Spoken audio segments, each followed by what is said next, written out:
ہم اس راستے پر ہیں جس پر چلنے کا اللہ نے حکم دیا ہے۔ حضور اکرم صلی اللہ علیہ وسلم کا فرمان ہے، اخلص فی دینک یکفیک قلیل من العمل، اپنے دین میں اخلاص پیدا کرو، تمہارا تھوڑا سا عمل بھی کفایت کر جائے گا۔ اللہ تعالیٰ کی بارگاہ میں صرف مخلص عمل ہی قابل قبول ہوتا ہے، ریاکاری اور دکھاوے کا عمل ہمیشہ مردود ہوتا ہے۔ اہل کتاب کے عقائد اخلاص سے خالی ہیں، وہ ضدی اور عنادی ہیں، لہٰذا ہماری ان سے مصالحت نہیں ہو سکتی۔ مشرکین کے متعلق بھی اللہ تعالیٰ نے یہی فرمایا، لکم دینکم ولی دین، تمہارے لیے تمہارا دین، ہمارے لیے ہمارا دین۔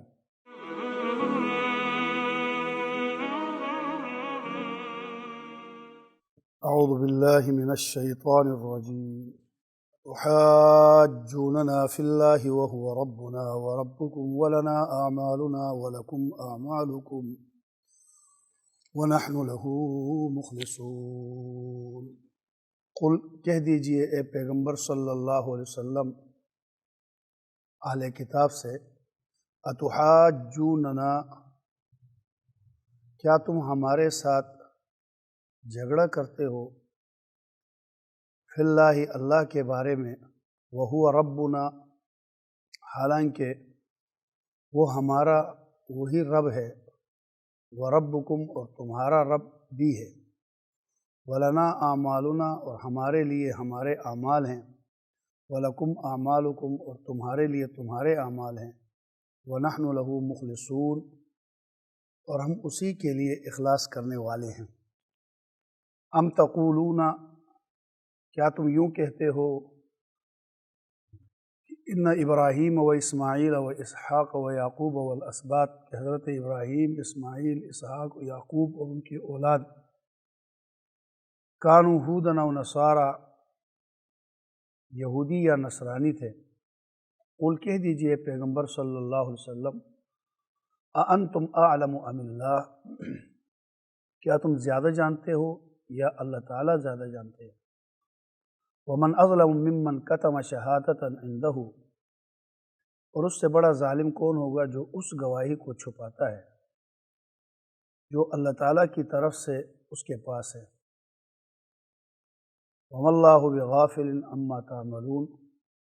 اور اللہ تعالیٰ ان کاموں سے غافل نہیں ہے جو تم کرتے ہو۔ تلک امۃ، یہ ایک جماعت ہے، قد خلت، جو گزر چکی، لہا ما کسبت، اس کے لیے وہی کچھ ہے جو اس نے کمایا، وَلَكُمْ مَا كَسَبْتُمْ، اور تمہارے لیے وہ کچھ ہے جو تم نے کمایا،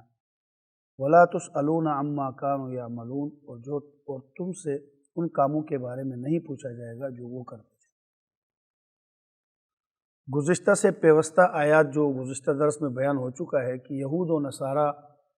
مسلمانوں کو اپنے باطل مذہب کی طرف دعوت دیتے تھے کہ یہودی ہو جاؤ، اور نصرانی کہتے تھے نصرانی ہو جاؤ، نتیجہ کیا نکلے گا، تم ہدایت پاؤ گے۔ تو اس کے جواب میں اللہ تعالیٰ نے اہل ایمان سے کہلوایا کہ ہم تو ملت ابراہیمی کے پیروکار ہیں اور اسی کے کاربن رہیں گے۔ کیوں؟ اس لیے کہ حضرت ابراہیم علیہ السلام حنیف تھے، یکسو ہو کر اللہ کی طرف متوجہ تھے، اور شرک کرنے والوں میں سے وہ نہیں تھے۔ اس کے بعد ملت اسلام اور ملت ابراہیم کا اہم اصول اللہ تعالیٰ کی فرمان برداری بیان کیا گیا ہے۔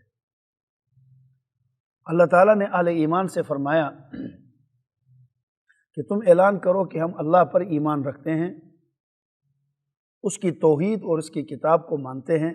جو اللہ تعالیٰ نے ہماری طرف نازل کی ہے،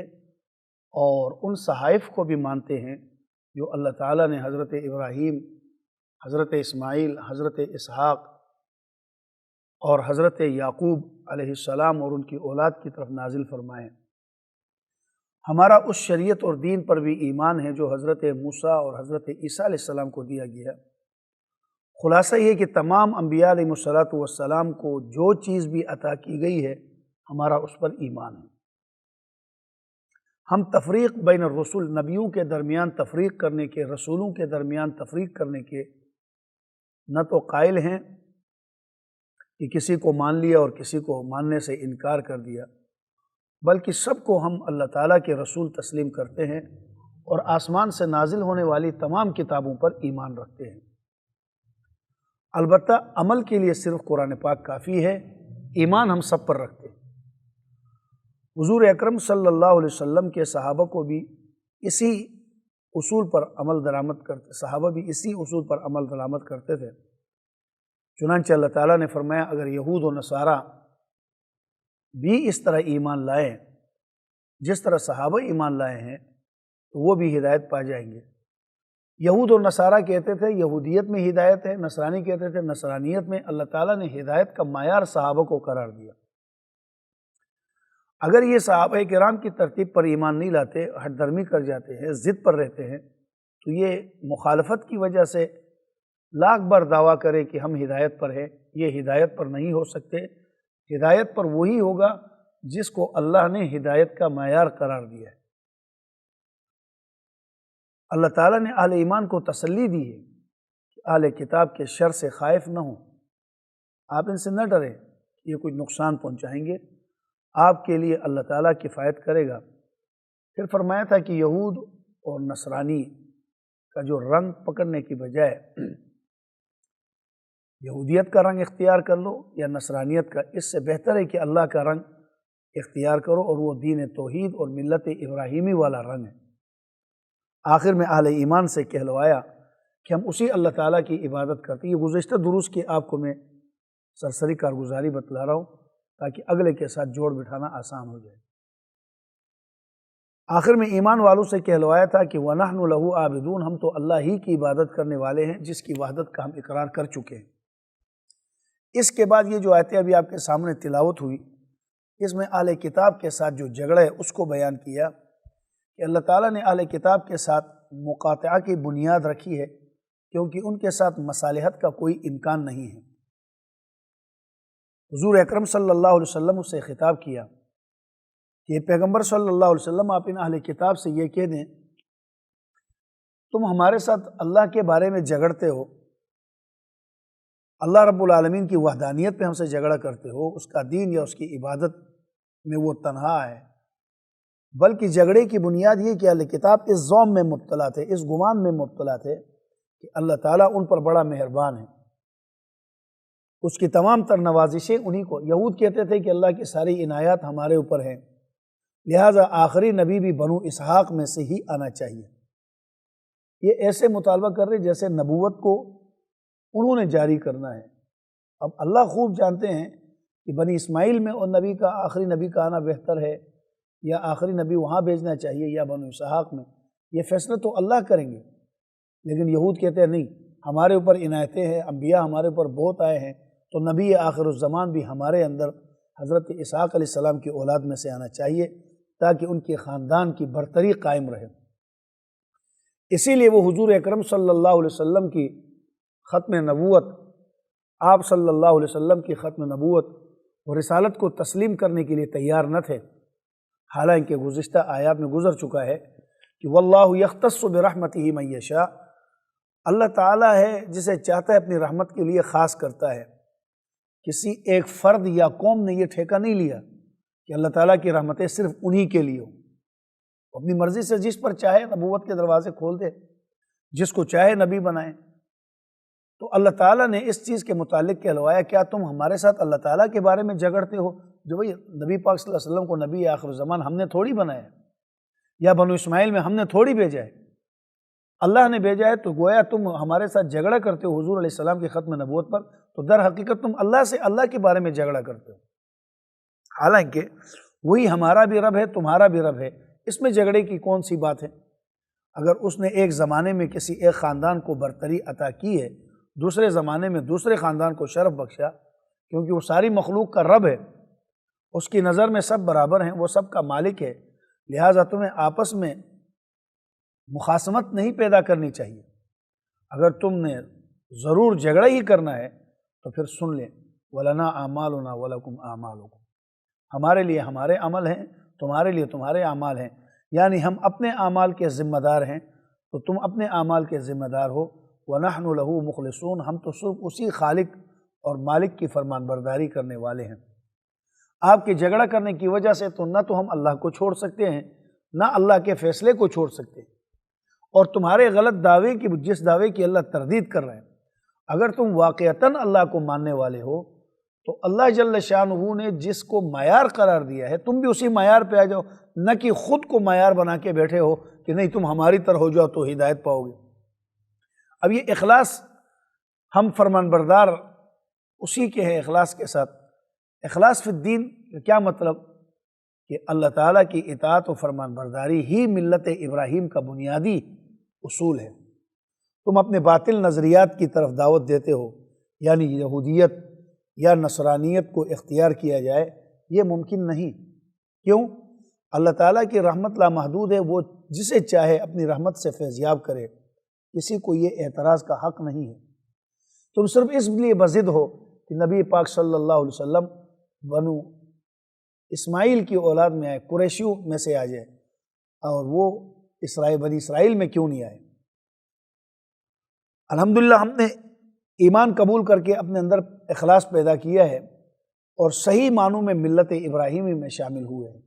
ہم اس راستے پر ہیں جس پر چلنے کا اللہ نے حکم دیا ہے۔ حضور اکرم صلی اللہ علیہ وسلم کا فرمان ہے، اخلص فی دینک یکفیک قلیل من العمل، اپنے دین میں اخلاص پیدا کرو، تمہارا تھوڑا سا عمل بھی کفایت کر جائے گا۔ اللہ تعالیٰ کی بارگاہ میں صرف مخلص عمل ہی قابل قبول ہوتا ہے، ریاکاری اور دکھاوے کا عمل ہمیشہ مردود ہوتا ہے۔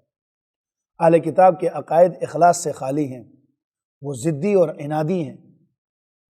لہٰذا ہماری ان سے مصالحت نہیں ہو سکتی۔ مشرکین کے متعلق بھی اللہ تعالیٰ نے یہی فرمایا، لکم دینکم ولی دین، تمہارے لیے تمہارا دین، ہمارے لیے ہمارا دین۔ اب صلح کی گنجائش نہیں، کیوں؟ وہ اللہ کے فیصلے کے خلاف ہے۔ اللہ جس طرف آنے کو کہتے ہیں، یہ ضد ایسی چیز ہے نا کہ میں نہ مانوں والی بات ہے۔ بھئی جب اللہ پاک ہدایت کے لیے جس چیز کو معیار قرار دے کر فرماتے ہیں ادھر آ جاؤ، اور آپ اپنی پچھلی بات پہ ہی اڑے ہوئے ہیں کہ نہیں میں اپنی یہودیت پر، کیونکہ پہلے نبی ہم میں آتے رہے، بھئی تمہارے اندر بھی پہلے نبی اللہ ہی نے بھیجے ہیں۔ جس اللہ نے پہلے یہ ایسے ہی ہے جیسے ایک آدمی اپنے بیٹے کو کہہ دے کہ بیٹا یہ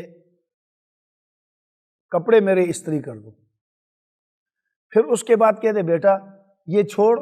اب تو جا کے سبزی لے کر آ، اور بیٹا اڑا رہے نہیں پہلے مجھے استری کا حکم دیا ہے۔ بھئی جس نے استری کا حکم دیا تھا اب اسی نے حکم دیا ہے کہ اب سبزی لے آؤ، تو اب اطاعت اسی کا نام ہے، اس کو چھوڑ دو اور اس کام کے پیچھے لگ جاؤ جس کام کے لیے آپ کو حکم دیا گیا ہے۔ جب تک سابقہ انبیاء علیہ السلام کی شریعتیں تھیں اس میں کوئی شک نہیں وہ برحق تھے۔ رسول اکرم صلی اللہ علیہ وسلم کے آنے کے بعد ایمان سب پر ہے، ہر ایک نبی کو اور رسول کو ہم مانتے ہیں، لیکن اب عمل کے لیے اللہ نے رسول اکرم صلی اللہ علیہ وسلم کو بھیجا ہے تو اب اس کی بات ماننی چاہیے۔ چنانچہ اہل کتاب کا دعویٰ تھا کہ پہلے جتنے بھی انبیاء کرام علیہ السلام تشریف لائے ہیں وہ سب کے سب انہی کے عقیدے پر یہودی یا نصرانی تھے۔ یہودی کہتے تھے سارے انبیاء کا عقیدہ وہی جو ہمارا ہے، نصرانی کہتے تھے ہمارا عقیدہ وہ جو سارے انبیاء کا عقیدہ ہے۔ اس آیت میں اللہ تعالیٰ نے ان کے اس غلط دعوے کا جواب دے دیا۔ ام تقولون، وہ کہتے تھے، یہودی کہتے تھے کہ سارے انبیاء یہودی تھے، نصرانی کہتے ہیں سارے انبیاء نصرانی تھے، تو اس آیت میں اللہ نے ان کے غلط دعوے کی تردید فرمائی۔ تردید کیا فرمائی؟ ام تقولون، کیا تم یہ کہتے ہو کہ ان ابراہیم و اسماعیل و اسحاق و یعقوب والاسباط، کہ ابراہیم، اسماعیل، اسحاق، یعقوب اور ان کی اولاد کانوا ہودن، وہ یہودی تھے، اور نصرانی کہتے ہیں اور نصارى، یا وہ نصرانی تھے۔ قل، کہہ دیجئے پیغمبر صلی اللہ علیہ وسلم کہ اس دعوے کے متعلق اانتم اعلم ام اللہ، کیا تم زیادہ جانتے ہو یا اللہ زیادہ جانتا ہے کہ انبیاء سابقین کس طریقے پر تھے؟ تو اللہ بہتر جانتے ہیں۔ فرمایا یہ حضرات نہ تو یہودی تھے نہ تو نصرانی تھے، بلکہ وہ تو سارے کے سارے حنیف تھے، یعنی خالص اللہ تعالیٰ کی اطاعت اور فرمان برداری کرنے والے تھے۔ تمہاری یہ جو موجودہ یہودیت ہے یا نصرانیت ہے، یہ یہودیت نصرانیت تو تورات اور انجیل کے بگاڑ کا نتیجہ ہے۔ تورات کو تم نے بگاڑا، اور بگڑی ہوئی تورات میں جو باتیں ہیں تم اسی کا نتیجہ ہو۔ انجیل کے اندر جو بگاڑ پیدا ہوئی اس کا نتیجہ عیسائی ہیں، اور انبیاء متعلقین سے صدیوں بعد کی پیداوار ہے یہ، جن انبیاء کا یہ تذکر دعویٰ کرتے ہیں ان سے صدیوں بعد پیدا ہوئے، ان کا ان باطل عقائد کے ساتھ کیا تعلق؟ وہ تو خاص ملت اسلامیہ پر کاربند تھے اور اسی کی تبلیغ تمام انبیاء علیہ السلام نے کی۔ خاص طور پر جد الانبیاء حضرت ابراہیم علیہ السلام کے متعلق تو پہلے بھی درس میں آ چکا ہے کہ ما کان ابراہیم یہودین، یہودی کے ابراہیم ہمارا ہے، اللہ کہتا ہے ما کان ابراہیم یہودین، ابراہیم یہودی نہیں تھے، ولا نصرانی، نصرانی کہتے ہیں ہمارے ہیں، اللہ فرماتے ہیں وہ نصرانی بھی نہیں تھے، ولکن کان حنیفا مسلما، وہ تو حنیف اور اللہ تعالیٰ کے فرمان بردار یکسو ہو کر اسی کی طرف جھکے ہوئے، وما کان من المشرکین، اور مشرکین میں سے بھی آپ قطعاً نہیں تھے، آپ تو شرک کی جڑیں کاٹنے والے تھے اور مشرکین نے سینکڑوں رب بنائے ہوئے تھے، لہٰذا ان کی نسبت یہودیت یا نصرانیت کی طرف کرنا نہایت ہی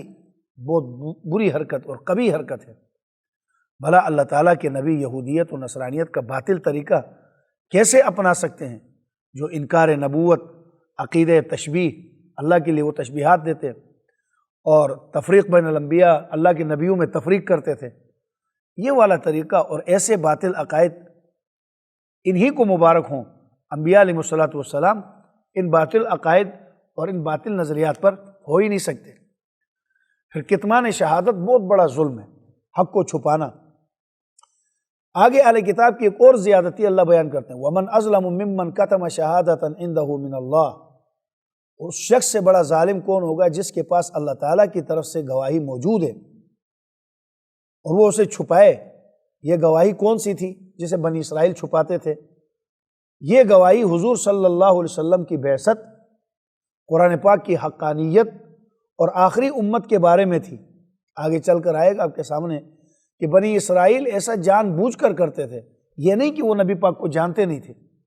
یہ نہیں کہ وہ آخری کتاب کو جانتے نہیں تھے، یعرفونہ کما یعرفون ابناءہم، آگے آئے گا،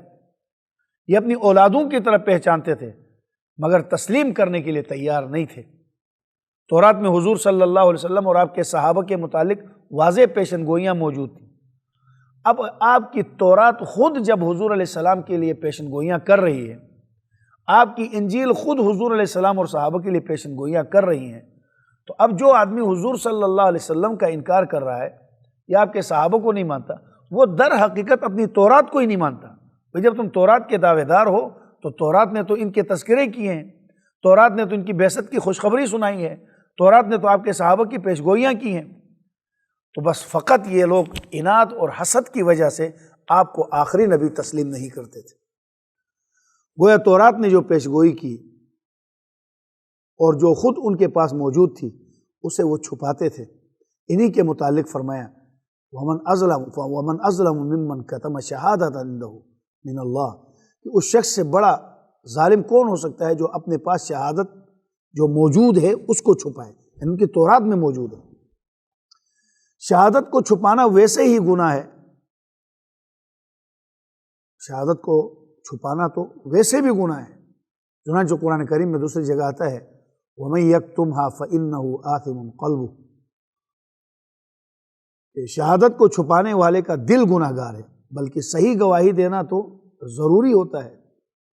خاص طور پر جب کہ وہ دین کے متعلق ہو۔ اللہ تعالیٰ کا ارشاد ہے وَأَقِیمُوا الشَّهَادَةَ لِلَّهِ، اللہ تعالیٰ کے لیے شہادت کو قائم کر، اس کو چھپانے کی کوشش نہ کرو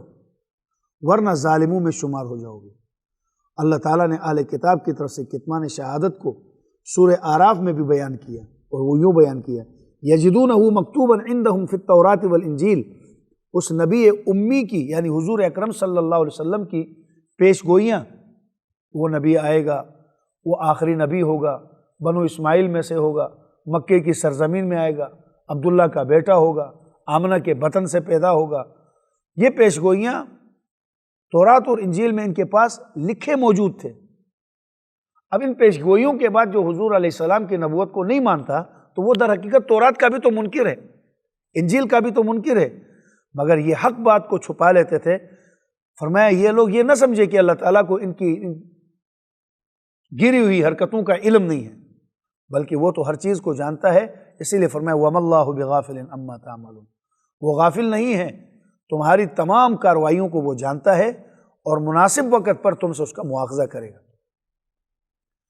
یہ گزشتہ آیات میں بھی یہ بات آ چکی ہے یہاں اس کو دہرایا جا رہا ہے، وہ کیا؟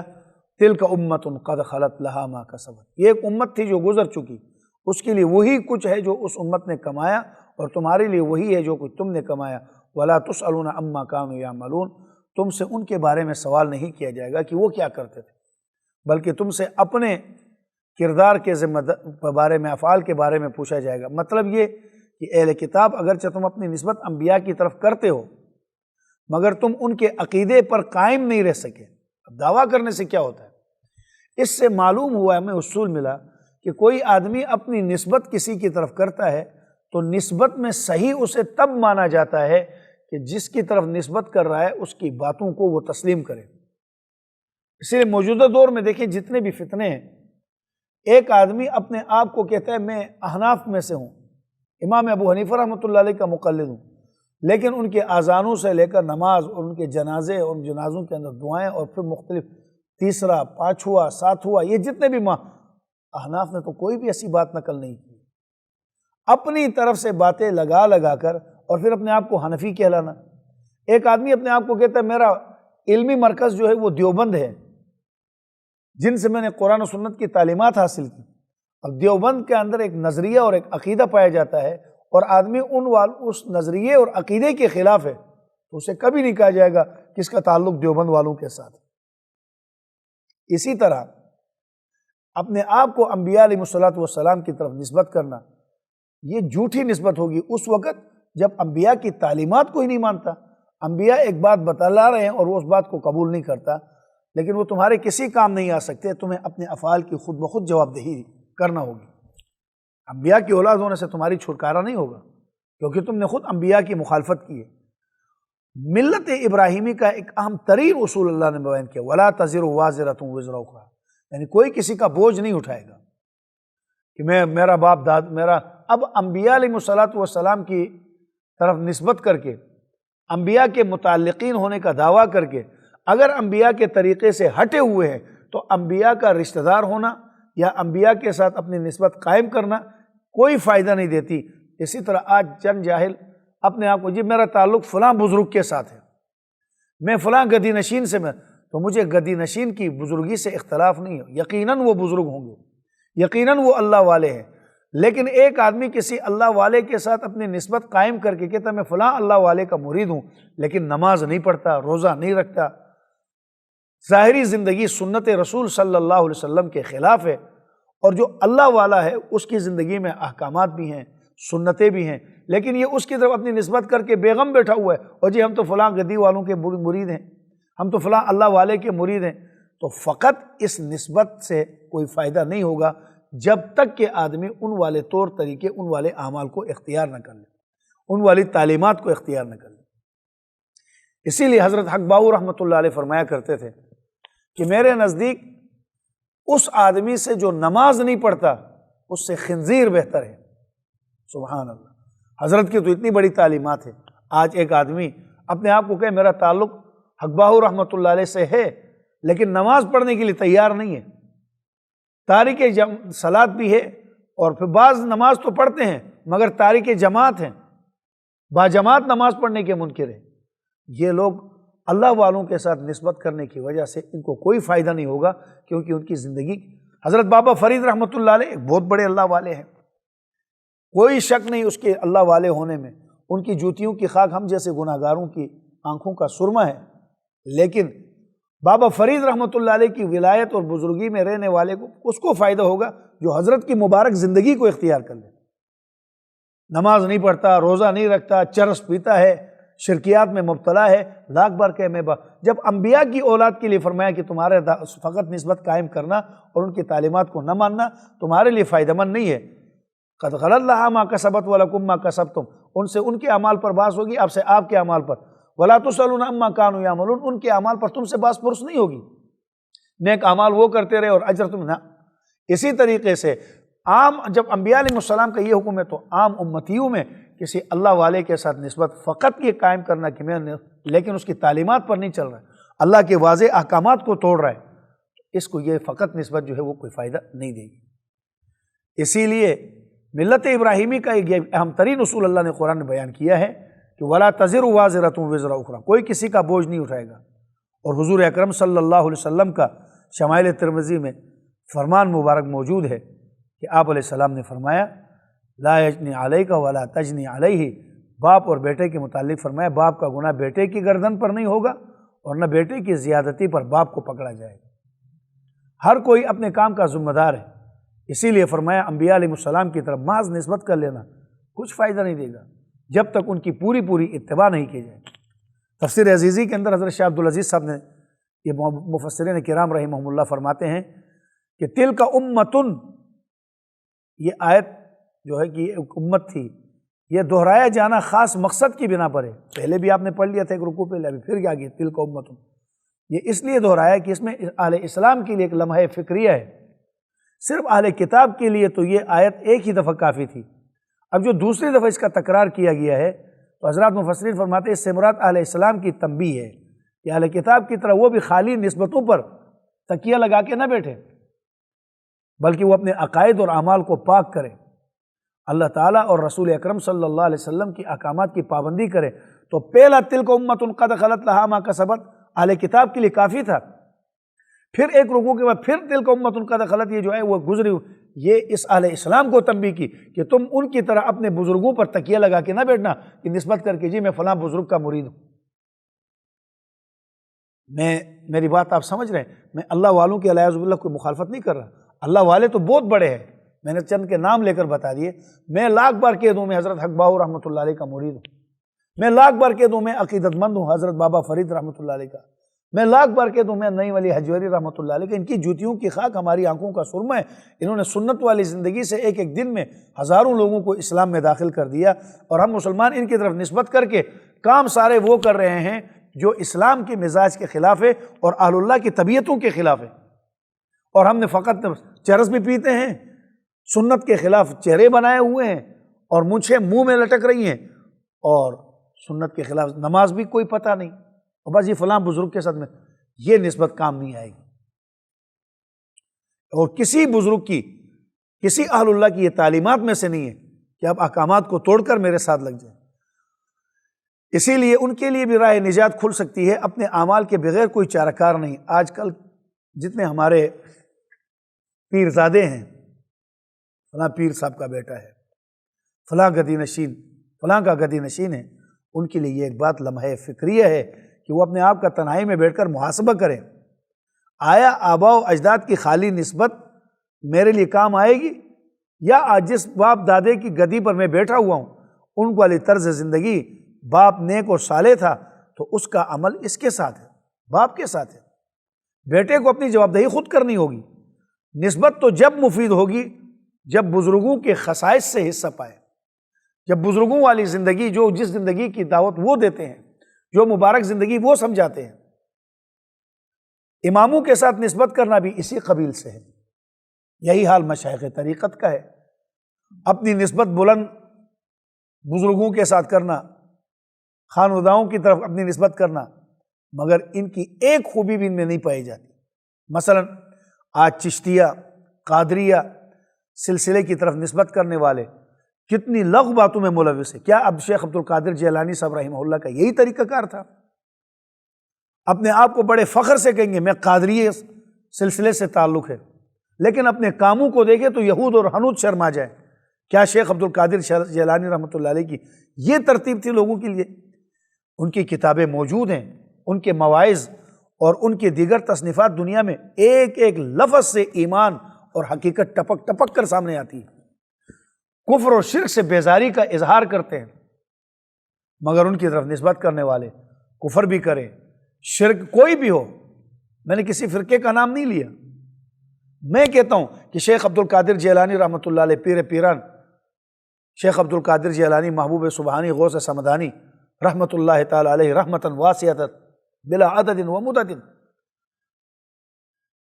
میں ان کا نام لیوا ہوں، لیکن میری زندگی شرکیات میں ڈوبی ہوئی ہے اور میں بدعات میں ڈوبا ہوا ہوں، میرے وجود میں بدعت کی ٹاکیاں اتنی لگ چکی ہیں کہ سنت ہٹ کر بدعت کی بدبودار وجود لے کر میں پھر رہا ہوں، اور پھر میں ان بزرگوں کے نام کے عرس منا کر یہ کہوں جی میں شیخ عبد القادر جیلانی صاحب کا پیروکار ہوں، تو شیخ صاحب کی تو یہ تعلیمات تھی،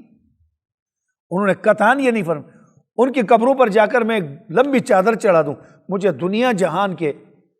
کسی بھی ان کی کتاب میں کوئی حوالہ بتا دے انہوں نے اس کی تعلیمات دی ہوں ہمیں۔ باطل قسم کے رسومات پورے کر رہے ہیں اور پھر نسبت کیا کر رہے ہیں کہ جی میں شیخ عبد القادر جیلانی صاحب کا پیروکار ہوں۔ ایسی نسبت کا کیا فائدہ جس میں حضرت شیخ رحمۃ اللہ علیہ کی مبارک زندگی کا ایک اثر بھی نظر نہ آ رہا ہو۔ چشتی اپنے آپ کو کہتے ہیں میں خواجہ معین چشتی رحمۃ اللہ علیہ، خواجہ معین الدین چشتی رحمۃ اللہ علیہ سے میری نسبت ہے۔ اس ملک میں آپ دیکھیں خواجہ معین الدین چشتی، خواجہ فرید الدین شکر گنج، خواجہ نظام الدین اولیاء جیسے مشائخ کے ذریعے اسلام کی آبیاری ہوئی، ان کے ذریعے بر صغیر کے اندر کتنے لوگوں کو ایمان کی دولت نصیب ہوئی، کتنے لوگوں کو تعلق باللہ قائم ہوا ان کے واسطے سے۔ ان کے ساتھ تعلق رکھنے کی وجہ سے، ان کی مجلسوں میں بیٹھنے کی وجہ سے، ان کے محفلوں کو اختیار کرنے والوں کو اللہ جل شانہ کے ساتھ تعلق نصیب ہوا۔ ایسے بزرگوں کا اس خطۂ ارضی پر کتنا احسان ہے، مگر آج انہی کے پیروکار اپنے آپ کو ان کی طرف منسوب کرتے ہوئے چشتیہ خاندان کی طرف نسبت کرنے والے راگ رنگ گانے بجانے طبلے باجے ان میں مشغول ہو گئے۔ قوالی کا نام دے کر کتنی ہی رسوم باطلہ کو اپنایا جا رہا ہے۔ جیسے آپ کو پہلے بیان کر دیا، خالی نسبت انبیاء کی طرف کرنے سے کوئی فائدہ نہیں ہوتا تو اولیاء اللہ کی طرف کرنے سے کیا ہوگا؟ نسبت وہ فائدہ مند ہوگی جس کے پیچھے اولیاء اللہ کی نسبت اور نقش قدم پر آدمی چلتا رہے۔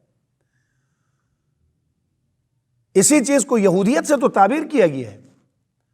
یہودیوں میں یہی ایک چیز تو تھی کہ وہ کہتے تھے کہ ہم انبیاء کی اولاد ہیں، ہمارے درمیان انبیاء آتے رہے، لیکن ان کی زندگی یہودیت انبیاء کے خلاف تھی، تو کوئی فائدہ ہوا؟ نہیں ہوا۔ ایسے ہی اگر ہم اپنے آپ کو کہیں جی میں فلاں بزرگ سے واسطہ، لیکن بزرگوں والی زندگی ہم میں ہے ہی نہیں۔ اسی طرح اپنے آپ کو ایک آدمی ائمہ اربعہ میں سے کہتا میں شافعی مسلک کا ہوں، میں امام اعظم ابو حنیفہ کا پیروکار ہوں، مسائل میں ان کی رہنمائی میں دین کو سمجھتا ہوں، مگر اپنے آپ کو حنفی کی نسبت کہلوانے والے اس وقت ہمارے ملک میں ان کے سامنے انہی کے مسائل پر ان سے کہا جائے بھائی مہربانی کر کے یہ جو کام آپ کر رہے ہیں، علماء احناف کے فتاوجات دنیا میں سینکڑوں پڑے ہیں، ان فتاوجات سے ذرا اپنا یہ مسئلہ نکال کر ہمیں بتا دیں۔ جو صحیح معنوں میں امام صاحب رحمۃ اللہ علیہ کے طریق پر چل رہے ہیں انہی کو فائدہ ہوگا۔ محض اپنے آپ کو حنفی کہہ کر ترتیب زندگی جو ہے احناف کے فتووں کے خلاف ہے، احناف کے فتووں کے خلاف ہے، اور کہتا ہے جی میں حنفی ہوں۔ جب تک آپ کا اتباع نہ ہوگا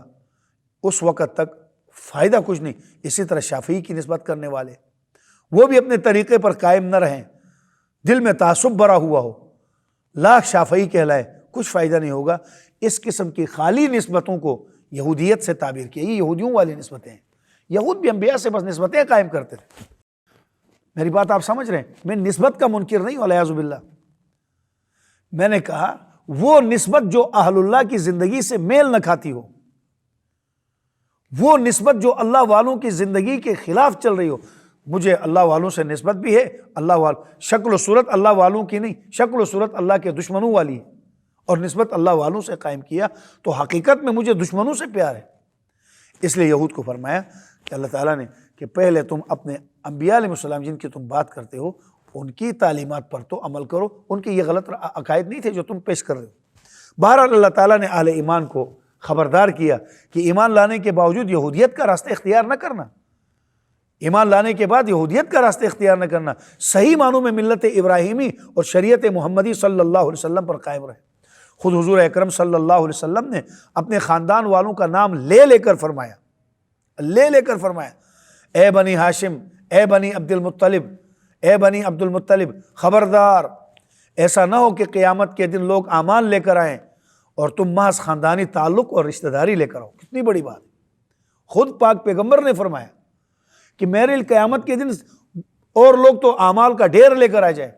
مبارک زندگی لے کر آ جائیں، میری سنتیں لے کر آ جائیں، اور اے بنی ہاشم اور اے بنی عبد المطلب کہیں ایسا نہ ہو کہ تم لوگ قیامت کے دن صرف خاندانی تعلق اور رشتہ داری لے کر آؤ اللہ تعالیٰ کے حضور میں تمہیں نہیں بچا سکوں گا، آج اپنی فکر کر لو۔ انقذوا انفسکم من النار، تفسیر ابن کثیر کی 3 جلد میں موجود ہے۔ انقذوا انفسکم من النار، اپنے آپ کو جہنم کی آگ سے بچاؤ۔ اور تفسیر ابن کثیر نے یہ روایت مسند امام احمد بن حنبل سے لیا۔ اعمال صالحہ کی دولت حاصل کرو، اس طرح تم آخرت میں درجات تمہیں نصیب ہوں گے۔ فرمایا یہ امت ہے جو گزر چکی ہے، جو کچھ اس امت نے کمایا وہ اس کے لیے ہے، اور جو تم نے کمایا تمہارے لیے ہے۔ تم سے ان کے اعمال کے متعلق نہیں پوچھا جائے گا کہ وہ کیا کرتے تھے، بلکہ تمہاری باس پرس تمہارے اعمال کی وجہ سے ہوگی۔ تم سے سوال ہوگا تم نیکی اور توحید پر کاربند تھے یا نہیں، تم شرک بدعت اور سمات باطلہ سے بچ سکے یا نہیں، تم توحید کی دعوت دیتے تھے یا شرکیہ افعال کی طرف بلاتے تھے، تم نیکی اختیار کرتے تھے یا لڑائی جھگڑے کرتے تھے،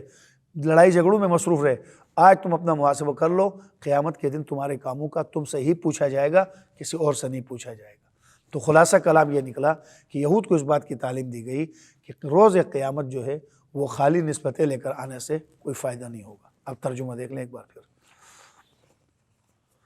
قل کہہ دیجئے پیغمبر صلی اللہ علیہ وسلم، اتحاجوننا، کیا تم جھگڑا کرتے ہو ہم سے اللہ فی اللہ، اللہ کے بارے میں، وہو ربنا وربکم، وہ ہمارا بھی رب ہے تمہارا بھی رب ہے، ولنا اعمالنا ولکم اعمالکم، ہمارے لیے ہمارے اعمال تمہارے لیے تمہارے اعمال ہے، ونحن لہ مخلصون، اور ہم اسی کے لیے اخلاص کرنے والے ہیں۔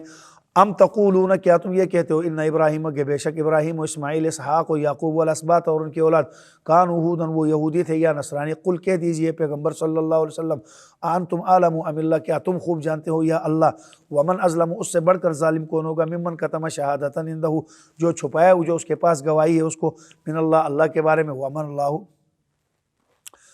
اللہ کی طرف سے جو اس کے پاس ہے گواہی اس کو چھپائے، وَمَا اللَّهُ بِغَافِلٍ عَمَّا تَعْمَلُونَ، اور اللہ تعالیٰ غافل نہیں ہے اس سے جو کچھ تم کرتے ہو۔ تِلْکَ أُمَّةٌ، یہ ایک امت ہے، قد خلت، جو گزر گئی، لہا ما کسبت، اس کے لیے وہ ہے جو انہوں نے کمایا، وَلَکُم مَا کسبتم، تمہارے لیے وہ ہے جو تم نے کمایا، وَلَا تُسْأَلُونَ، اور نہیں سوال کیا جائے گا تم سے، عَمَّا كَانُوا يَعْمَلُونَ، جو وہ کچھ کرتے تھے۔